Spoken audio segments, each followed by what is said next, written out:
Hey, Colby, do you know what I like? I don't know, Barry. What do you like? I like it when they lie still like that. It just sounds all it just sounds all bad. Yep.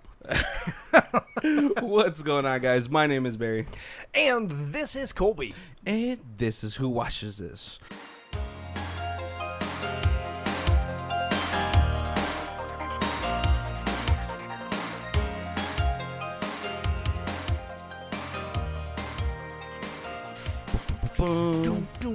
Music. Yeah, welcome to the third movie of Halloween month.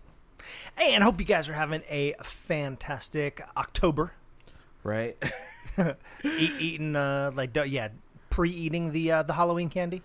Right. Candy corn. And if some of you don't have a ridiculous no pumpkin rule like Kobe, enjoying your spiced lattes from Starbucks. Still too early. No pumpkin till Thanksgiving. You know, if Colby is not a man of too many convictions, but the pumpkin one, he will stand on his soapbox for. Oh, yeah. Yep. Yeah. That is a hill he will die on. Yeah. Having a little bit of technical difficulties, so we're out of sync right now. But yeah, if you guys don't know where that line is from the beginning of the movie, I like them lively, first of all. But no, today we're going to be talking about 1996's The Frighteners. Right, by Peter Jackson. Yeah, oh yeah, I forgot Peter J. Until I saw this. And starring Michael J. Fox in probably one of his last movies. Right, yeah. Since the Parkinsons, right? Yeah. And man, I remember this is like one of those movies that kind of it skirts the line of like being a comedy, but it's scary enough if you watched it when I was like young when this movie came out, that I was like, oh, that it left an impression on me. Right. There was a handful of comic reliefs, like sidekicks in this, but the if you took them out, this would be a pretty decent scary movie. But like a pretty scary movie. Right? And then, man, I didn't realize this movie was 2 hours long. Which isn't a bad thing. Peter Jackson likes to make his movies long. Right? Because he also did the Lord of the Rings, right? Yes. Yeah, and he took The Hobbit, which should have been one movie, and he made it 3. Right? Sorry, I have a friend who lives in Utah. You know Sarah. Right? Yeah. And I always tell her, I was like, I'm not a huge fan of the Lord of the Rings stuff, but Peter Jackson's directing style, I'm a fan of. Yes. Right? And then this was just like a really nice reminder of why I like the way he directs movies. Right. If you can go back into our earlier podcast, you can see one of his more famous movies, Meet the Feebles, that we reviewed. People are gonna be like, oh my god, he made that dumpster fire. Masterpiece. Oh man, but before we get into talking about the movie, let's go into my trailers for the movies. And again, didn't do anything else today. I really should have written one. All right. In a movie you didn't suspect, Michael J. Fox, who played, oh god, what's his name now? From Back to the Future. Marty. Marty. Now in the wrong universe, instead of going back in time, he went into another universe. In the universe where he became a architect and accidentally put a basketball hoop because he reminisces about the days of his Teen Wolf. Yes. I'm trying to throw in as many Michael J. Fox references here. Right, I forgot. Unfortunately, those family ties weren't strong enough. Now lonely and depressed, living in an unfinished home, he lives in a town almost like Cape Cod, in where he cons the rest of the town into thinking that there's poltergeists. But let's see what this dark town's old secrets hold. I really fucked this up. Next week I got it. Right. The 1996 Frighteners, directed by Peter Jackson. Colby, you were like, I think you were like out of high school when this movie came out, right? Yes. Did you watch it in the theaters? I think I saw it on cable. On cable, okay. Yeah. Well, not a big Michael J. Fox fan? No, actually, I love Michael J. Fox, but I was already with, like, my serious girlfriend that eventually became my first wife, and she was not a horror film fan. What? And I think that this had, like, an R rating, so I think she looked at it as a serious horror movie, and that not as funny as it ended up being. So we ended up not seeing this one in the theater. Oh, okay.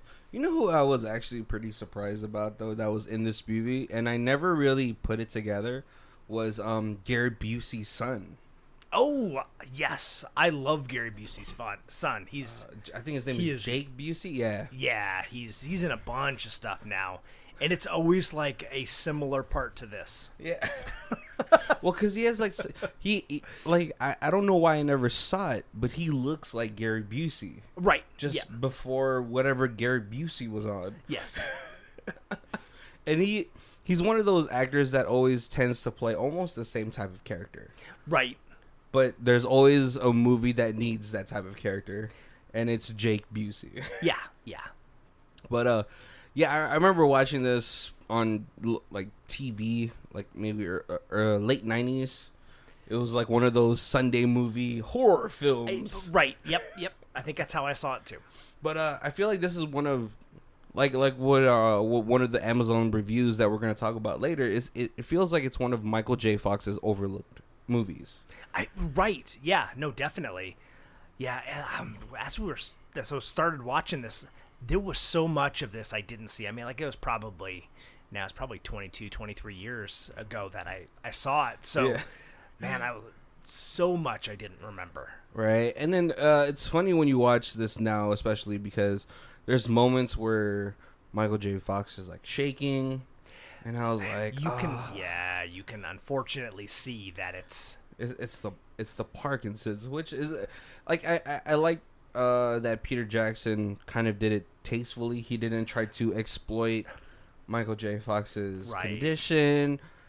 He kind of wrote the movie around it or at least the moments that he was having like an attack. Yeah. I don't know what it's called, but he didn't try to exploit it. That's all I'm trying to say. Right.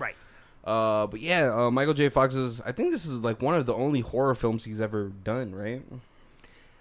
Right, because most of the time he's comedy. He's done a couple, like he did one with James Wood, where it was like more of a buddy cop kind of thing, I think. Yeah.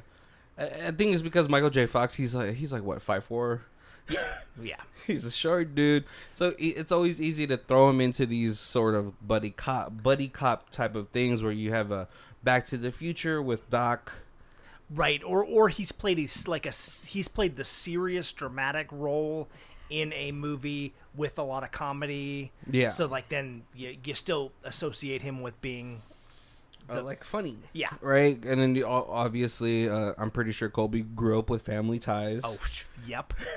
Yeah, he was like my parents, straight Democrat. He was the person that maybe be like, I want to be a Republican. I want to be like Michael J. Fox. Yeah. I don't even know what Family Ties was about. Do you? Yeah, it was the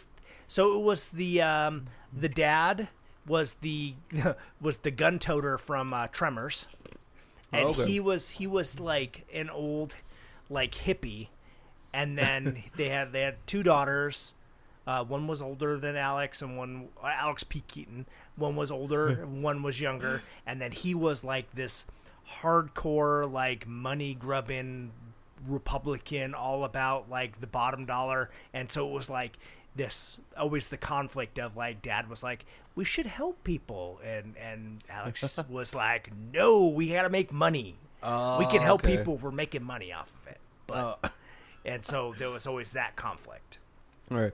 It's funny because I used to always get Family Ties mixed up with Different Strokes. Okay. And I was like, those are two very different shows. Yes, it is. Oh man, but what's it called? A nice little callback though for the Family Ties thing is it was in the one of the Wanda episodes where they drew them in, right? Yep. All right, but let's talk about this film, right? We start off in a graveyard with Michael J. Fox. He's attending a funeral. He's saying that another person has passed away. Like I said, I think this town is more like a retirement town. It seems like. Yeah. There's a lot of old people. It's like if you have arthritis, you're down in Florida. If you're not, you're up in Maine or something. Right. Yes, it totally seems like a Maine kind of like area, right? It's so foggy in this town, right? But we get introduced to Michael J. Fox. It seems like he's not it's sort of bad. I feel bad saying twitchy, but he seems very sporadic in his movements. But then later we find out that he's actually a psychic. Right. And during that time, he as he's trying to go home, he accidentally runs his car into the yard of another guy who looks so familiar in a lot of things. Right. Like he's Jake Busey's cousin. Right. But he runs into it, and then Michael J. Fox's character Frank, he makes sure he gets out of the way. He's like, just send me the bill. I got it. Don't worry about it. We actually find out that when we get back to Frank's house, it's an unfinished forever home. Yeah. And he actually has some ghost roommates. Yes. Which is kind of cool, right? And then but while this is going on, we get to see Dr. Oh, God, what's her name? I know her real name is Alvarado. Okay. Yeah, I can't. Oh. Yeah, it's kind of hard. I'm just gonna call her Alvarado because that's her last name. She's actually visiting one of the patients that's that her charge doctor is actually attending a funeral for, and we find out that she's actually one of the girls. She's the girlfriend of a serial killer from the past. Yes, who is played by Jake Busey's character, or who's played by Jake Busey. And it seems the family's kind of weird because we do see like at the beginning of the movie we see a moment where she's being choked out by the wallpaper. Right, and for 96, that is fantastic special effects. Right, how dare you, Amazon reviews? Yes, with like the ghosts coming out of the wall, or like the walls, carpet. Yeah. And it's weird because we see that the mother is totally unfazed by this. She has like a shotgun and she shoots the rug, and then the daughter plops down. Right. But as this doctor is here to check on the well-being of this patient, she sees that there's like marks around her neck, and she thinks that her mother is abusing her. But the mother pushes her out. She's like, "We're fine. Just let me know when the doctor is back in town," right? Right. And so you find out that since this was the girlfriend of a serial killer, she was the girlfriend while he was killing. So she was highly suspect of being part of the killings. And so she's not really on like house arrest, but it's kind of like you get the impression grandma's like, she can never leave the house because everybody has the suspicion that she was involved. Yeah. So we're like, mom house arresting her, even though she's now 40, 30. Oh yeah, she's I think 45 or something like that. She's also like someone that you see a lot. The actress who played the girlfriend. D Winters, something like that. Oh, where is it at? And D Wallace. Oh, there you go. D Wallace Stone. Yeah. So she was the mom in like E.T., and then she was the mom in Cujo. Cujo. She's like the mom in like a lot of scary or like she was in science Boo. fiction-y things. Yeah, she was in Boo. Oh, okay. Yeah. Yeah, she's definitely one of those She's the actresses mom from that's in a lot. Critters. Yeah, she's definitely. I think I remember her the most from E.T. because Yeah. I wore out that VHS tape. But yeah, so but we actually find out that this is how these two are gonna tie in because the lawn that Michael J. Fox's character ran into was actually her lawn that she lives with her boyfriend at. Now her home starts to get poltergeisty. Yes. You know, the bed spins around. There's a floating Elvis. So they call Michael J. Fox's character. He comes in and he has this entire shtick, right? He's all like, "Oh, where the toilet lids opening and closing? Was the blenders going off?" And they're like, no, that didn't happen. He's like, "Oh, well, was the bed spinning in it?" And she's like, "Oh my god, that's exactly what happened while I was on it." Right. He's a little like Peter Venkman from Ghostbusters at this point. Yeah, but then the husband is just like, "You're a con man," but the wife, the Alvarado, she's like, "No, we have to get this done. That's not natural." And yeah, it isn't natural. If I was in the bed and it started spinning around with me on it, I'd be freaked out. Right. And so Michael J. Fox is like, well, it's usually, kind of runs like $500 for like an exorcism with a 6-month guarantee. But since I know earlier I ran into your fence, I mean, if you give me $100 for the, for the supplies, we can just kind of call it even. Right. And so he does the whole, we actually find out that it's his ghost team that's performing all these acts. Yep. And so he quote unquote exorcises the house and everything is fine. They get but before Michael J. Fox leaves, there's like this glowing number on his forehead. Yeah. And I think it's 38. Yep. Or something like that. So as Michael J. Fox goes home, the ghosts come out. And Michael J. Fox is like, "It's not funny. Like, who put the 38 on his forehead?" And they have no idea what he's talking about, right? Right. But this is where we find out the whole con is that these ghosts call it the Frighteners.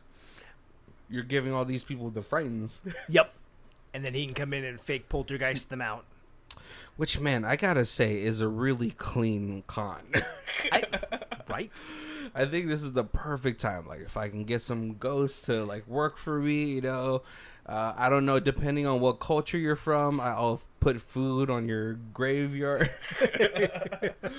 But it's a really sweet con, right? Because especially now, it could be like $2,000 for an exorcist with the 8-month guarantee. Yeah. One of my favorite characters in here is the judge. I am. Because as they're arguing, there's a ghost dog, which I'm kind of sad they didn't do more with the ghost dog. Right, yeah. Now that you said that, I was like, oh, that's right. Yeah, you only get to see him mess around with the judge's jaw. But he comes in guns a-blazing, and this is where we learned a little bit of the rules of this universe, right? Because ghosts can make guns appear or make weapons appear, and it could harm other ghosts. Right. But not kill them, depending on how much. What I think is happening is when we later learn that Jake Busey is playing the role of death, he's absorbing souls. What it seems like. Because he kills the two helpers of Michael J. Fox, and it seems like he absorbs some of their soul. Right. Because he seems way more powerful than other ghosts, right? Because he kills Alvarado's husband by ripping his face off later in the movie. Yeah. So that's what I'm thinking is happening. But yeah, so we get to see a little bit of the rules because the judge, who's obviously an older ghost because he's from the Wild Wild West. Yeah. He's shooting other ghosts and all that stuff. But and then like a little later you find out that when somebody dies, the light appears, and you go into the light, and that way you go to the afterlife. Yeah. But if you choose not to go into the light then disappears, and it's 100 years before it appears again for you. Was it 100 years? I thought it was a year. No, 100 years. You're stuck. Oh, geez, that's. And so that's why like his ghost friends are like a 50s varsity jacket, and then like disco afro. Yeah, he was the boss from Undercover Brother.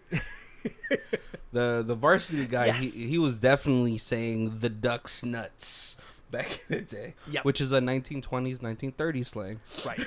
And then you got the judge who's like Old West. Right. Oh yeah. So maybe he was like 1896. He was like on his last year. Right. Yeah. But yeah, no. The judge tells Michael J. Fox, he's like, "This is an old man's game. I don't have any more ectoplasm left in me." So gross. He's all skin and bones, and he's just like, "You have to stop this. You have to start living." Because up to this point, we don't know anything about Michael J. Fox's character except that he's lonely and depressed, right? And conning people with people, yeah, but it's because he has to finish the Forever Home, right?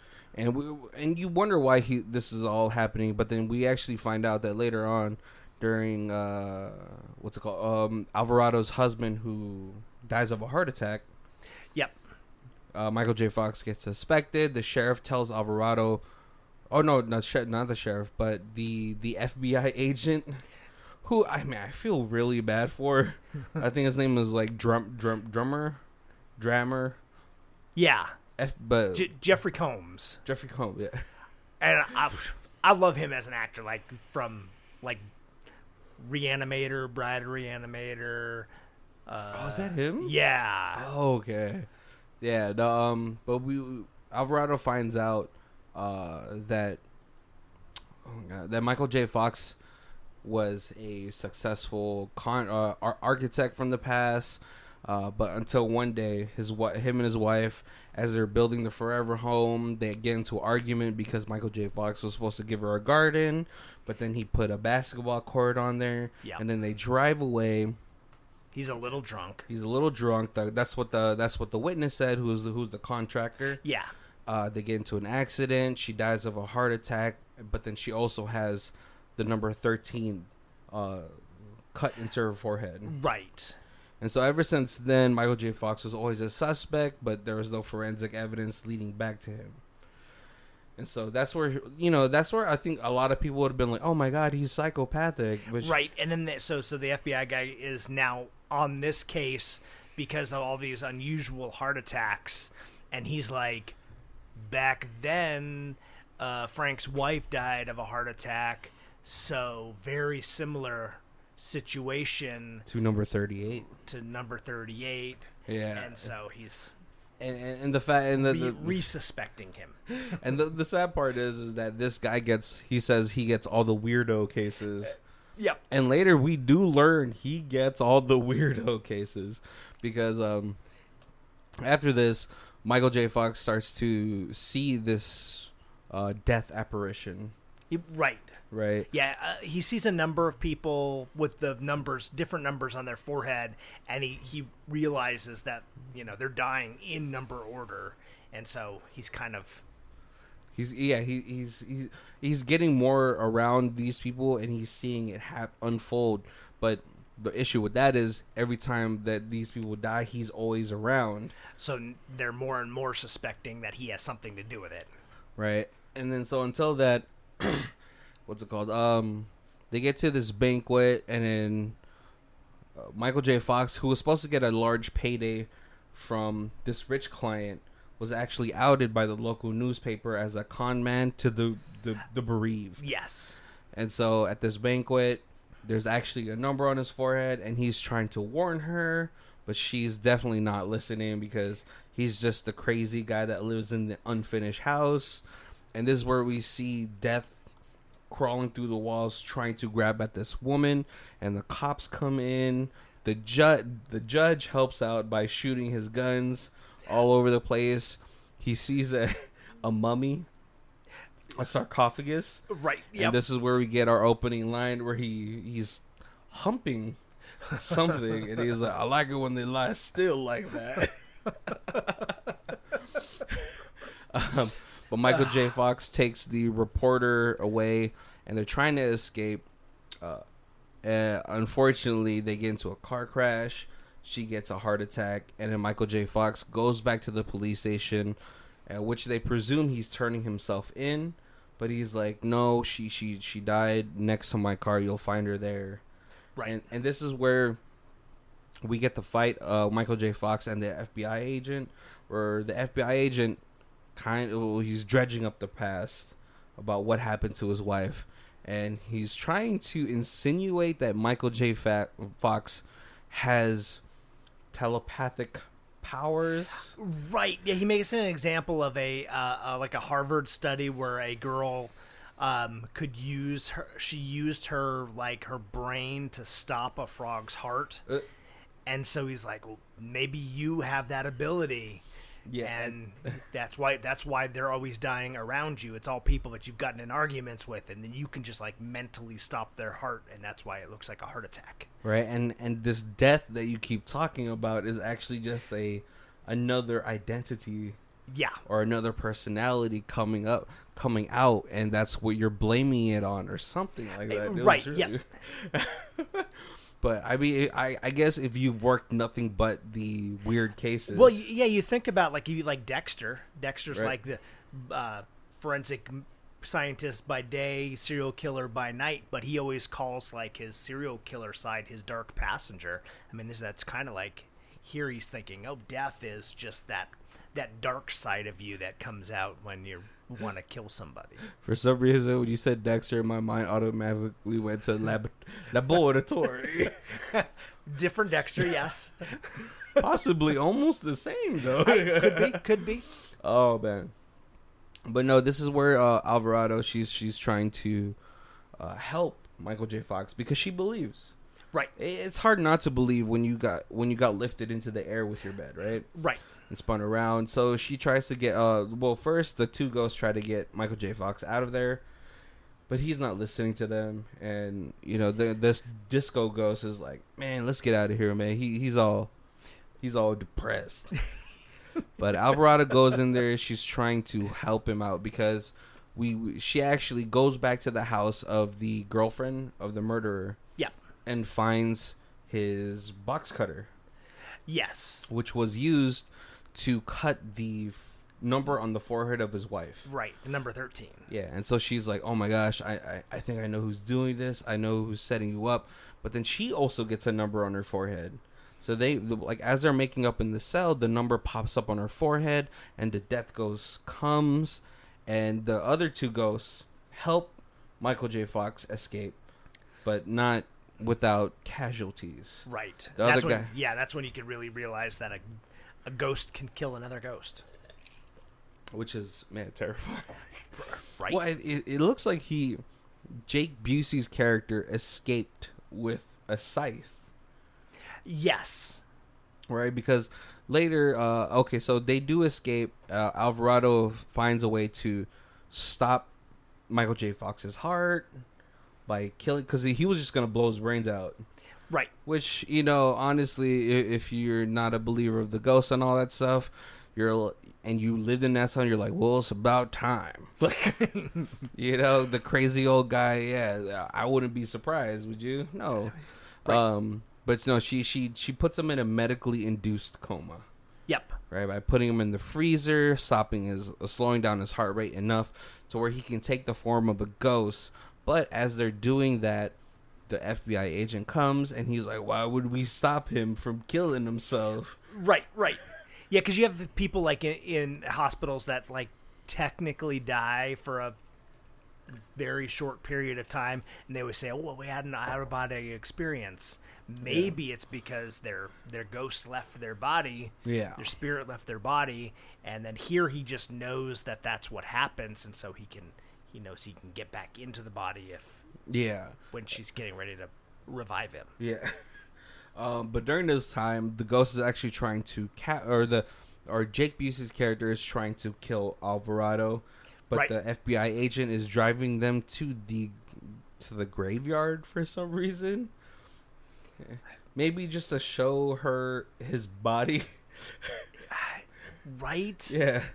But it's mostly like he's like, you're falling into this delusion, so I'm not going to let you try to revive him because that's just you playing into this fantasy. Oh yeah, So I think if there's like a term arrest for it. you and I take you out of the Equation, hospital, yeah. then it'll prove to you that none of this is real. Yeah, I think there's like a term for it, right? Like the madness of two. It's like there's like a French word for it when two people kind of go crazy at the same time. Right.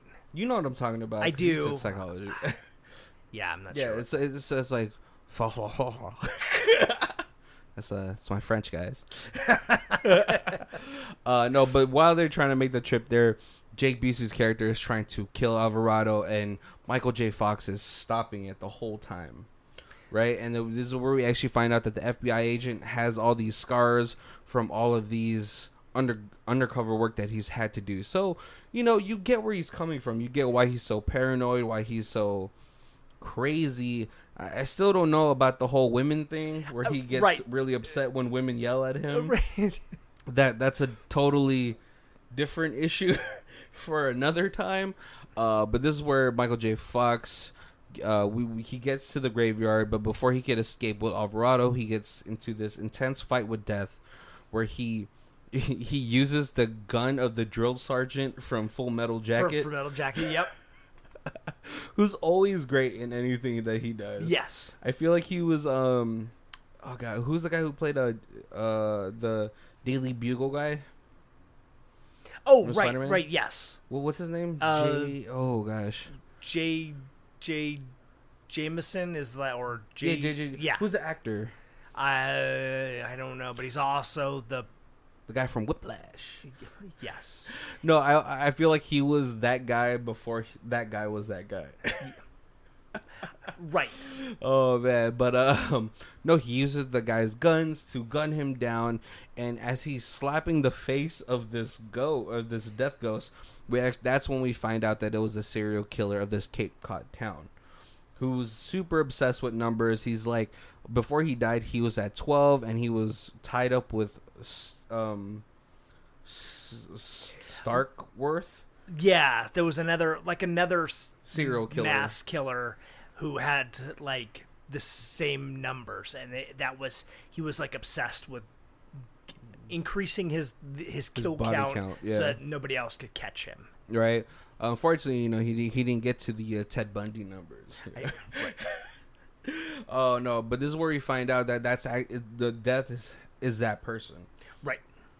But before Michael J. Fox could finish the job, he gets pulled back into his body by Alvarado. Yeah. But this is where we find out, this is where they all put it together that the girlfriend was actually. Oh no! They tried to get the girlfriend. So yeah, they try to get the girlfriend because they're worried that he's going to go after her, and kill her. So they're like, "Oh, get her out of the house. We can protect her if she's with us." Oh yeah, Alvarado goes to the house to grab her, but before they could actually make the escape, the girlfriend kills her mother. Right. And Alvarado is supposed to be number 41, I believe. One of those numbers. But Michael J. Fox escapes with her before she can get killed by Jake Busey and the girlfriend. And what's her name? D. Williams? Or D. Wallace Stone? Yeah. But they escape with Jake Busey's ashes. And Michael J. Fox is like, we got to get it on consecrated ground. That way he can go to the other side and get judged over there. Right. Yeah. And so we have this really intense cat and mouse game in this old psychiatric ward. Right. It's like the old abandoned hospital, but it's got a chapel in it. Yeah, it's because that was D. Wallace Stone's father's hospital. Oh, okay. Yeah, and that's where the murders happen. Oh, right. For yes. Jake Busey, right? Yes. And as they're having this intense cat and mouse game, Michael J. Fox almost gets it into the chapel, but then in some sort of mousetrap contraption, the ashes accidentally fly into the arms of the FBI agent. Yep. And he's like, "Oh, let me guess, you have to get this into consecrated ground so that the killer can go to the other side." And he dumps out the ashes. Yeah. Which is come on, even if you believe that true, right? I don't. And at that point, Busey's ashes are trapped in the urn, or like his spirit is trapped in the urn with the ashes. But you also find out that the girlfriend is definitely a part of the murder combo, and so now she's hunting them down. Yeah. And he's like, yeah, if you kill them, that counts as our numbers. Right. Which, if I was Michael J. Fox, I was like, well, it's not really your numbers. And at this point, it's her numbers. Right. Because you're dead. You don't matter anymore. No, yeah, because during the whole cat and mouse game, Michael J. Fox is flashing in and out of memories. Yeah. Which, I mean, yeah, he's psychic, so his psychic powers are just getting stronger, right? But unfortunately, yeah, the FBI agent dumps out the ashes, and now we have no way of settling his soul. Right, yep. Until Michael J. Fox gets killed pretty much by the girlfriend, D. Wallace Stone, and then he pulls her soul out of her body. Yeah. Which was interesting, yeah. Right? I was like, oh, well, I guess, if Jake Busey's character can do that, can kill people, right? Why not Michael J. Fox being Yeah. able to pull out a soul? And so as he's getting beamed up by Scotty, he pulls the right, soul. because then she dies, so it opens the light. So then he's like, if I take her, force her into the light, then Busey's gonna follow because he's got to do everything with her. Yeah. But before they could actually finally reach the end of the tunnel, Michael J. Fox loses his grip on D. Wallace's character. Yeah. And D. Wallace and Jake Busey are laughing. They're like, we're going to go back down there and we're going to keep killing. Yeah. And kill it. It doesn't matter. But Disco Ghost and Varsity Ghost come out. And they're like, whoa, hold on there, Chief. Watch out. Don't do anything. And then this tunnel that was the light turns into a hellion animal. Yes. And consumes D. Wallace and Jake Busey's characters and goes to hell. This is where Michael J. Fox, his wife Deborah, comes out and she's like, it's time to go home. Michael J. Fox says, I am home. And they're like, no, it's not your time yet. Go ahead and start living, Chief. He wakes up in the arms of Alvarado. Yeah. And then we get to the end. He tears down the Forever Home because he wants to move on, and the bank is confiscating the property. And it's funny because the sheriff is like, "Come on, Frank, let's write a book. We could write a bestseller. I could retire early with my knees still intact." Yep. But Michael J. Fox doesn't really want any more part of this, and he's like, "Oh, don't worry, your guardian angel is right next to you." Yeah, he'll write it with you. And it's the FBI agent who got his head blown off by the girlfriend. Yep. After the chapel incident, and and the movie just ends. Oh, and then as the car starts to drive away, it's the FBI. the girlfriend's like, or Alvarez is like, it's like, oh, the FBI guy looks so sad, and he's like, what? How do you know? And she's like, well, I went through a traumatic thing, so now I can see ghosts too. Yeah, it's something that she repeats back to him that he had said to her prior to explaining why he could see ghosts, right? All right, before we get to our favorite stuff, let's go to our high star low star section of the episode. Colby, what do you want to read today? I guess I'll do high star. Like I feel like, all right. Oh. Okay, so we got Jay Brand gives us 5 stars. He's a verified purchaser. And he says, The Frighteners is one of Michael J. Fox's most underrated films. Agreed.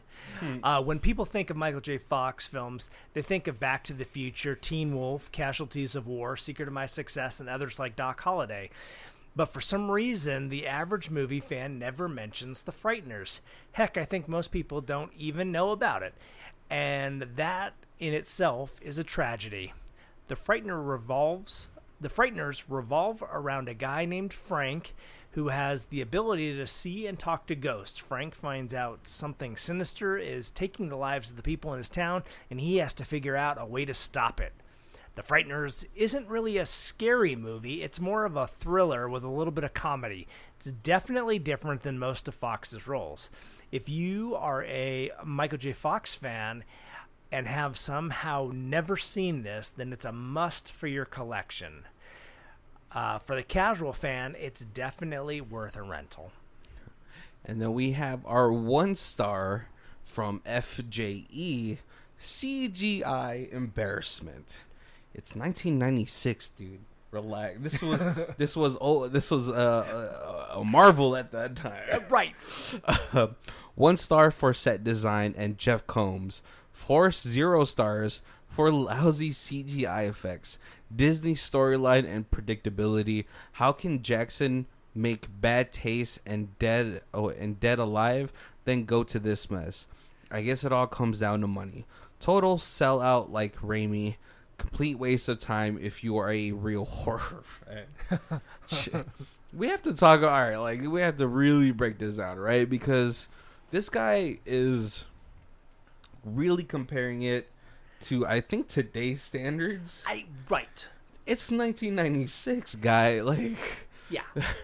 Like, there's not a lot of movies except Terminator 2 that have held up the test of time.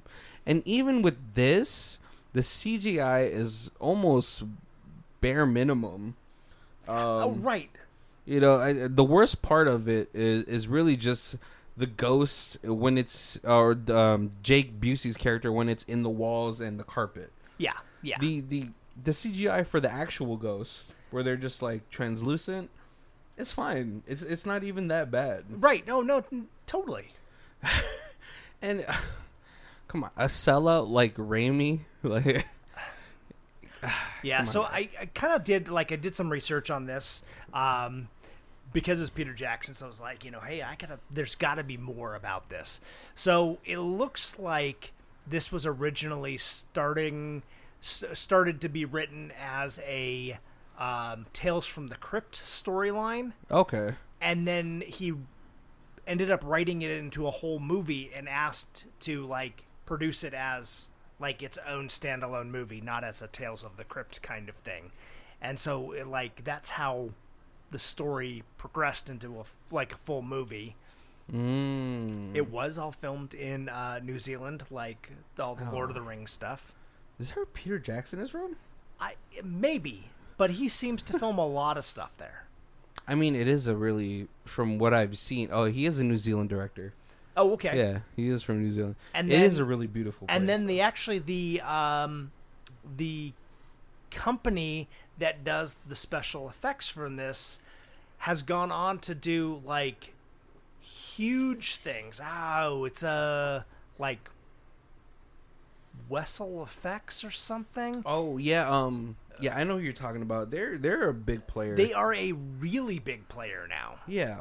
And this was I think this was their first feature film special effects. Oh, okay. See, everyone has to come from somewhere, guy.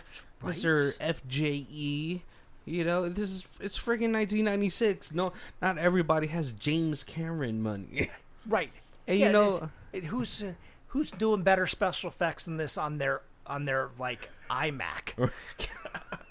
Right? And then listen, Raimi might be doing big movies now, but at least at least a good chunk of those movies still has some of his roots in it with the practical effects. Right. So forget you, guy. All right, Kobe. What are some of your favorite parts of this movie, though? There, I really Jeffrey Combs is the most bizarre with this weird almost Hitler haircut. FBI just super over the top, but if anybody who's a fan of him and knows him from other things, that's kind of how he plays all his roles. So it was great. I really enjoyed his performance in this. Yeah, it's funny because in some lights, Jeffrey Combs kind of looks like, oh man, or maybe it's just with this one photo. He kind of looked like Ash. Oh, okay. Bruce Campbell. Bruce Campbell, right? Maybe a cousin. No, yeah, he was definitely the fun, like one of the more funner parts of this, just because of his character. I loved his character in here because obviously, like, if you're constantly doing all the weird stuff for the FBI, it's gonna take a toll on you. Like, I feel like, Right. he should not be doing any more cases after some of the cases he listed off during during that whole scene with Alvarado. Because he has all these like scars, these tattoos. He has like a Nazi symbol on the palm of his hand, which I'm pretty sure he had to get when he was undercover. Right. And so he was probably one of the more colorful characters. He kind of looks a little bit. Maybe that was a joke because he kind of looks a little bit like the guy from Raiders of the Lost Ark, who picks up the staff and like it burns into his palm of his hand. Yeah. Maybe it's a callback. Peter Jackson loves Indiana Jones. I don't know. Oh man, yeah, and then I like Michael J. Fox's character in here just because you're so used to seeing him in such a comedic light, especially for me because I grew up on the Back to the Future films, right? Where it was like, oh man, he was. I don't know how but Michael J. Fox looked so cool in those roles. Yeah. I think maybe it's because he had a very boyish charm, like during those times where especially in the Back to the Future movies. Right. He was what's like an old word? Impish, very very rambunctious, a character. And so to see Michael J. Fox in more serious lights, it's the dude has range. Yeah. And unfortunately, if because of the Parkinson's and all that stuff, you didn't really definitely. He kind of had to step away from the limelight.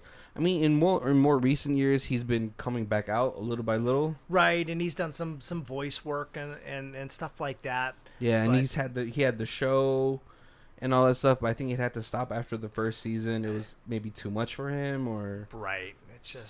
It's sad because he was definitely a talent. Yeah, and like he didn't have a chance, I don't think, to show people how much more range he had during his prime. Right. Because definitely the best actors for me tend to come from a comedy background. Maybe it's because they're all depressed. I don't know. Oh, the one kind of other funny thing was I was watching, when I was watching doing research, there was a bunch of little bloopers. Yeah. And apparently the ghost, the judge, has kind of got like long wiry hair, old guy. There's a lot of scenes where in the heat of the scene, he calls instead of saying judge, he goes doc. And then he always catches us, Doc, I need you to... Did I just call you Doc again? Let's start this over. I mean, those are really prolific movies for him, right? Yeah. Yeah. And he's still alive. The guy who plays the judge is still alive. John Astin. And Gomez Addams from the original Addams family. Oh, see, I knew I was like, man, he looks really familiar. I'm not 100% sure where I know him from. Oh, man, he was born during the Depression. The Great Depression. Jeez, man, that guy's he survived a lot of smoking. Like the prime years of tobacco smoke, right? Yep. Yep. Oh man! And Chi McBride is the guy who played Disco Ghost. Oh, yep. He's also really good. He's also in a lot of things. Yeah, there's so many good things about this movie that I think even with the old CGI, I think it still holds up story wise. It does, and it has unfortunately an R rating. I for the stuff from the 90s, I don't understand that rating. I definitely watching this was this is a Halloween horror movie you could watch with maybe not your 8-year-old, but this this is kind of like my first horror movie kind of thing where you're watching it with like young teens and stuff, and they would really appreciate. And there's not excessive gore, there's no nudity, there's minimal bad language. I just really think all of it really comes from the mass murder aspect. When they're the idea, like the dude is, or like the couple is like killing old people in beds, and I think that's where it comes from. It must be, but yeah, I mean, like it's all like, it's kind of like all blood free because he just kind of reaches in and then stops their heart because he's deaf, and it is not graphic in any way. Yeah. So, and especially for the 90s, there was a lot more worse stuff that was like rated PG-13. I was right. When you go to the 80s, like this would have definitely been a PG rating. Would it have been? Yeah. Oh. Oh man, yeah, PG was like less than 5 minutes of boobs. Oh, that's awesome. What a time to be alive. Oh man. All right, well, we're coming up to our hour. I hope you guys have enjoyed this episode. If this is the first time you guys joining us, thank you. We always appreciate new people. If you guys are returning, then you guys know that we do our reviews in 4 sections. We have Stream It, DVD It, Blu-ray It, and Ultimate Box Collection. And I think for the Ultimate Box Collection, we could just go Michael J. Fox Collection. Oh my goodness, I really don't have any Michael J. Fox stuff in my arsenal, and that's a shame. I should correct that. If you get me a Michael J. Fox Ultimate Box set, I would absolutely pick that up. Oh, but yeah, I feel like being with Michael J. Fox, being with Peter Jackson, Blu-ray would actually end up have enough extras that it would make it worth. Right. Just to see like the story, how it came out, just with the extra bloopers if they have it available. Right. Yeah. Because like I said, I saw some blooper stuff. They do talk about there being cut scenes. Right, and then maybe a lead into a possible sequel in the future. Right. While everyone's still alive. Oh man, no, yeah, I'm definitely in the same boat. I like this movie. I like Michael J. Fox as an actor, and I love the things that I've seen him in. And The Frighteners definitely was one of those movies for me. Watching it growing up during Halloween time was in the rotation because I didn't grow up with cable, so it was always on. Because I think also because they had to do, I'm pretty sure it's because they had to do minimal edits to this movie. Right. Oh yeah. To make it TV friendly, right? And so it's definitely a fun watch. I think at this point in time, kids have seen worse things on to where you could even show this to an 8-year-old, because there's things like American Horror Story on TV. Right. When I owned the comic store, like there was 10-year-olds that would come in, like with their parents, talking about watching Walking Dead the night before. That's Walking Dead was more graphic than this. Oh, Colby, would you, if a 10-year-old came up to you during that time and he's all like, "Hey, Colby, can I get the new issue of Crossed?" Was that one of those comics that you have to have an adult present? Yeah, I would. We carried very minimal amount of like adult comics, but yeah, Crossed was 18 plus. Yeah. I think Asylum tried to make that movie, and I was like, "There's no way you can make that movie and it pass. Right, it get anything below, what is it, like an NC-17? Yeah. Or what's the other one? I know there's like a rating over that's almost borderline only pornography. Well, yeah, because like NC-17 kind of designates as it still has a legitimate story where they like X is like your porn movies where it's like, hey, this is just sex. Yeah. And Cross is almost, it's like that. It is, Cross is probably one of the worst comics I've ever read. Not like worse as in it's bad, but like content wise. Right. Yeah, because like it started off actually with a really good story, and then it kind of degenerated into shock value of let's see how how warped we can. Oh yeah, definitely. Once you get into family ties or something, I forget, family issues or that arc, I was like, yep, I'm done. Right. All right, guys. Well, hope you guys enjoyed this episode. Please check out our links down below. It has all of our affiliate links of the kind of gear that we use, but also they're all tied into our Amazon account. So if you guys want to help support us, you're gonna go shopping on Amazon anyway, so check those out. And hey, in case we haven't told you before, thank you guys for listening. I mean, hopefully you've made it this far into this episode, but we appreciate it.